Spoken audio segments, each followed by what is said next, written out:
Bonjour Bernard. Bonjour. Alors, je rentre dans un magasin là qui est pas commun. On n'en voit pas partout et c'est un métier qui est pas courant. Réparateur de machines à coudre. C'était mon métier depuis pas mal d'années, donc Ouais. là, je commence à avoir un peu l'habitude de tout ça. Donc le plaisir de s'embêter, de retaper des bonnes machines, Oui. des vieilles machines, des machines plus récentes, et les remettre au point de façon à ce que les personnes qui les récupèrent soient satisfaites et fassent de la bonne couture. La couture, ça marche bien en ce moment. Ça a toujours marché, Ça a toujours marché, la couture. Oui, Oui. ça a toujours marché.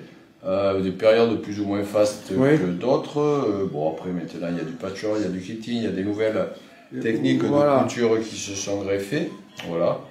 Mais surtout, ce qui me tient à cœur aussi quand je répare une machine, c'est de former les personnes quand elles viennent récupérer les machines, de façon à ce qu'elles ne soient pas perdues devant une machine bien réparée et qu'elles ne reproduisent pas les petites erreurs Et bien sûr. qu'elles ont toujours pratiquées. Voilà. Et oui, c'est des objets fragiles quand même. Il faut en prendre soin en tout cas. Voilà, une machine qui marche bien doit être utilisée par une couturière ou un couturier qui sait bien s'en servir. Là c'est une vieille machine, celle-ci, vraiment. Ça, c'est une vieille Singer qui vient des États-Unis. Elle était à 110 volts.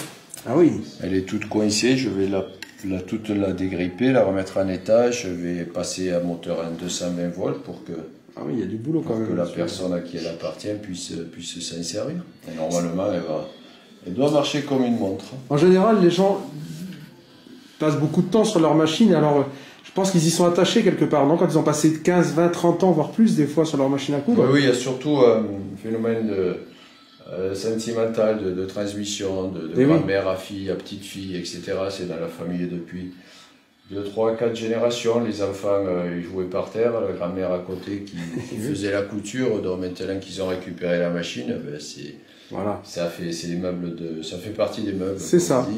Et en même temps, c'est un outil que l'on peut utiliser. Et oui.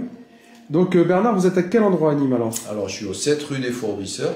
Oui. Voilà, c'est derrière, entre Monoprix Et la mairie, voilà. on peut dire ça, voilà, en plein centre, hein, voilà. C'est Très ça. bien. Merci beaucoup Bernard. Merci On reviendra vous voir et suivre un peu les aventures des machines à coudre. À très bientôt. Merci beaucoup. Merci, au revoir.